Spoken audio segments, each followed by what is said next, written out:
الحمد للہ وحدہ والصلاة والسلام علی من لا نبی بعدہ اما بعد اعوذ باللہ من الشیطان الرجیم بسم اللہ الرحمن الرحیم فتلقى آدم من ربہ کلمات فتاب علیہ انہ هو التواب الرحیم صدق اللہ العظیم۔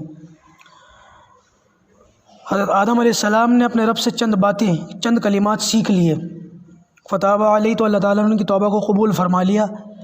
انہ هو التواب الرحیم، بے شک وہی توبہ قبول کرنے والا ہے، بڑا رحم کرنے والا ہے۔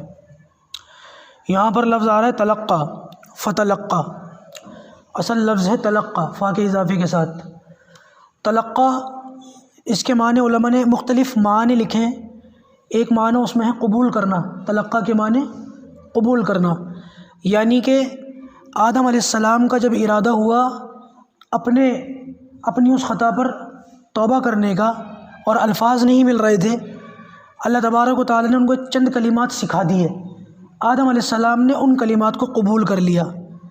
علماء نے اس کے معنی لکھے ہیں خوشی سے قبول کرنا، ویلکم کرنا، ہمارے یہاں ہندی میں کہتے ہیں سواگت کرنا۔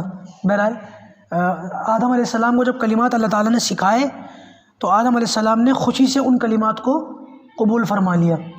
کلماتن دوسرا لفظ ہے، کلماتن۔ وہ کلمات کون سے ہیں؟ مختلف اقوال ہیں، لیکن میں بتا چکا ہوں کہ سب سے مشہور قول حضرت ابن عباس رضی اللہ تعالیٰ عنہ کا ہے، وہ جو سورہ اعراف میں 8ویں سپارے کے اندر کلمات موجود ہیں، ربنا ظلمنا انفسنا وَإِن لَّمْ تَغْفِرْ لَنَا وَتَرْحَمْنَا لَنَكُونَنَّ مِنَ الْخَاسِرِينَ۔ وہ کلمات تھے جو اللہ تعالیٰ نے آدم علیہ السلام کو سکھائے، پھر حضرت آدم نے ان کلمات کے ذریعے سے اللہ تعالیٰ کے حضور توبہ فرمائی، اللہ تعالیٰ نے ان کی توبہ کو قبول فرما لیا۔ فتاب علیہ تو اللہ تعالیٰ نے ان کی توبہ کو قبول کر لیا۔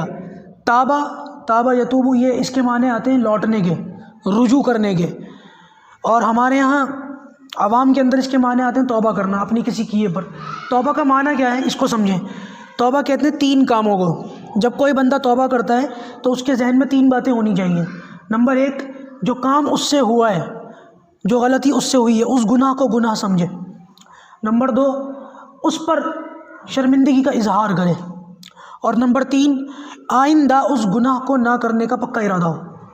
جب کوئی گناہ ہو جائے تو اس گناہ پر جب توبہ کرے تو ان 3 باتوں کا خیال ہو، یا اللہ یہ جو غلطی مجھ سے ہوئی ہے یہ واقعی غلطی تھی، تیری نافرمانی ہوئی ہے۔ دوسرا، یا اللہ میں اس پر شرمندہ بھی ہوں۔ اور تیسرا، یا اللہ آئندہ میں اس کو کروں گا بھی نہیں۔ اس سے پتہ چلا کہ ان تینوں نیتوں کا بندے کا ہونا ضروری ہے۔ اگر ان تینوں میں سے کوئی ایک نیت بھی نہیں ہوگی تو یہ توبہ نہیں ہوگی، یہ توبہ نہیں ہے۔ اس سے یہ بھی پتہ چلا کہ زبانی اللہ توبہ کرنے سے توبہ نہیں ہوتی۔ ہمارے یہاں بہت سارے لوگ کہتے ہیں اللہ توبہ، گال پر ہاتھ رکھتے ہیں، اللہ توبہ کرتے ہیں۔ کیا مطلب وہ اس کا؟ وہ ہمارے یہاں ہندوستانی توبہ، ہندوستان کے اندر ایک مشہور طریقہ توبہ کا، حالانکہ اس میں یہ تینوں نیتیں ہوتی نہیں، بلکہ کبھی کبھی تو ایک بھی نیت نہیں ہوتی تینوں میں سے۔ تو لہٰذا ان تینوں نیتوں کا تعلق وقت کے ساتھ ہے، اور وقت کی 3 قسمیں: گزرا ہوا ماضی یعنی کہ پاسٹ، موجودہ یعنی کہ حال پریزنٹ، اور آنے والا مستقبل یعنی کہ فیوچر۔ اور اس توبہ کی جو تینوں نیتیں ہیں، ان تینوں نیتوں کا تعلق وقت کے تینوں اوقات کے ساتھ ہے، یعنی کہ جو گناہ ماضی میں ہوا ہے، پاسٹ میں جو گناہ ہوا ہے اس کی توبہ ہو رہی ہے، اور شرمندگی یعنی کہ ابھی پریزنٹ میں، ابھی اس وقت شرمندہ ہے بندہ، اور آئندہ یعنی کہ مستقبل میں یہ گناہ نہیں ہوگا، اس بات کا ارادہ۔ تو دیکھو تینوں چیزیں ہیں اور تینوں وقت کے ساتھ اس کا تعلق ہے۔ بعض علماء نے ایک واقعہ لکھا ہے، میں نے پڑھا لطائف حقانی کے اندر، ایک کتابیں پڑھی، ان لطیفوں کی کتابیں مشہور، اس کے اندر علماء نے ایک واقعہ لکھا ہے کہ حضرت موسیٰ علیہ السلام کے پاس ایک مرتبہ شیطان آ گیا، اور بڑی گری ہوئی، مطلب رونی سی صورت لے کے، منہ لٹکا کے۔ موسیٰ علیہ السلام نے پوچھا کہ کیا بات ہے بھائی، تو آج کیسے آ گیا؟ کہ میں تھک گیا ہوں لوگوں کو ورغلا کے اور لوگوں کو گمراہ کر کے، اب میں سوچ رہا ہوں توبہ کر لوں۔ شیطان نے کیا کہا؟ توبہ کر لیتا ہوں۔ تو موسیٰ علیہ السلام چونکہ اللہ تبارک و تعالیٰ سے بات فرمایا کرتے تھے، آپ لوگوں نے سنا ہے نا، کلیم اللہ حضرت موسیٰ علیہ السلام، تو حضرت موسیٰ علیہ السلام اس کو بعض روایتوں میں آتا ہے اسی وقت، یا بعض روایتوں میں آتا ہے کہ وہ جو پہاڑ تھا وہاں پر لے جا کر کے اللہ تعالیٰ سے ہم کلام ہوئے، فرمایا یا اللہ یہ تیرا نافرمان بندہ آج اس نے توبہ کی جو ہے نیت کر لی ہے، یا اللہ تو بھی اس کو معاف کر دے اگر یہ توبہ کرتا ہے تو اللہ تبارک و تعالیٰ کی جانب سے یہ اعلان ہوا کہ اچھا اگر یہ توبہ کرنا چاہتا ہے تو آدم کی قبر پر جا کر سجدہ کر لے۔ سجدے کی وجہ سے تو اس کو یہ جو دھتکارا گیا تھا نا، آدم علیہ السلام کو سجدہ نہیں کیا، اس لیے یہ راندہ درگاہ ہوا، رسوا ہوا، لہٰذا آج آدم علیہ السلام کی قبر موجود ہے، وہاں جا کے سجدہ کر لے، پھیل گیا۔ میں ویسے توبہ کر لوں گا، میں اس کو سجدہ کی، جب زندہ تھا جب تو سجدہ کیا نہیں میں نے، اب کیوں کروں گا، واپس لوٹ گیا۔ یہ توبہ تھوڑی ہوتی ہے۔ ہمارے یہاں کیا توبہ ہوتی ہے؟ جو گناہ ہوتا ہے اس پر ہم کہتے ہیں یا اللہ مجھ سے غلطی ہو گئی، اور پھر دوبارہ ہو جاتا ہے۔ نہیں، ہو جانا ایک الگ چیز ہے۔ دیکھو یہ بات یاد رکھنا، دونوں میں فرق ہے۔ توبہ کے وقت پہلے سے ارادہ ہو دوبارہ کروں گا، یہ توبہ نہیں ہے۔ ہاں، توبہ کے وقت نیت یہ ہو کہ گناہ نہیں کروں گا، پھر ہو جائے پھر توبہ کر لو، پھر ہو جائے پھر توبہ کر لو، لیکن توبہ کے وقت نیت یہی ہونی چاہیے کہ گناہ میں نہیں کروں گا۔ حضرت مولانا مفتی تقی عثمانی صاحب نے ایک بڑی دلچسپ بات بیان کی ہے، حکیم الامت مجدد ملت حضرت مولانا اشرف علی تھانوی رحمۃ اللہ علیہ کے حوالے سے کہتے ہیں کہ 4 لفظ ایسے ہیں جو عین سے شروع ہوتے ہیں۔ عین، الف با تا سا جو حروف تہجی ہیں ان کے اندر ایک لفظ ہے عین۔ تو 4 لفظ ایسے ہیں جو عین سے شروع ہوتے ہیں، اور ان چاروں میں سے 3 صفات شیطان کے اندر تھیں، چوتھی صفت نہیں تھی۔ اگر وہ چوتھی صفت بھی ہوتی تو یہ کام نہ کرتا۔ سب سے پہلی صفت تھی عالم تھا، عین سے عالم، جانتا تھا، سب کچھ سمجھتا تھا۔ اور دوسری صفت یہ تھی عابد تھا، بڑی لمبی چوڑی اس نے عبادت کی۔ اور اس کی ایک صفت اور آتی ہے، عالم کا مطلب یہ کہ دلائل جانتا تھا۔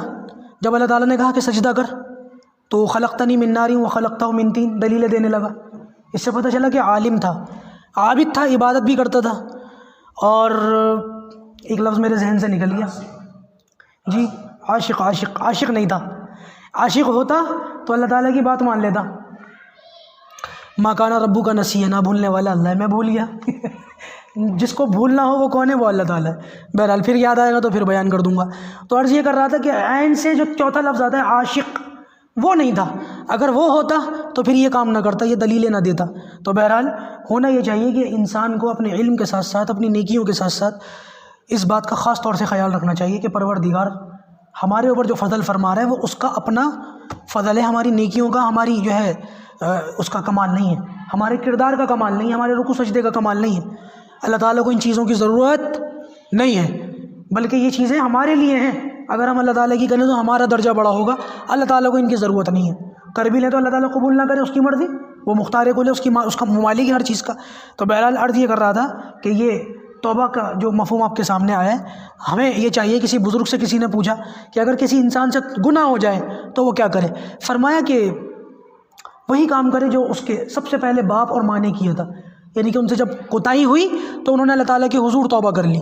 تو اگر ہمیں بھی، بہت سارے لوگ نوجوان خاص طور سے یہ سمجھتے ہیں کہ ہم سے بڑے گناہ ہو گئے، ہماری معافی نہیں ہوگی، ہمیں گناہ نہیں، ہماری جو ہے کوئی معافی نہیں ہوگی اللہ تعالیٰ کی، ہماری توبہ قبول نہیں ہوگی۔ یہ غلط فہمی ہوتی ہے تب جب لوگ علماء سے نہیں جڑتے۔ تو بہرحال گناہ کتنے بھی ہو جائیں اللہ تبارک و تعالیٰ معاف فرما دیتا ہے، ہر حال میں معاف کر دیتا ہے۔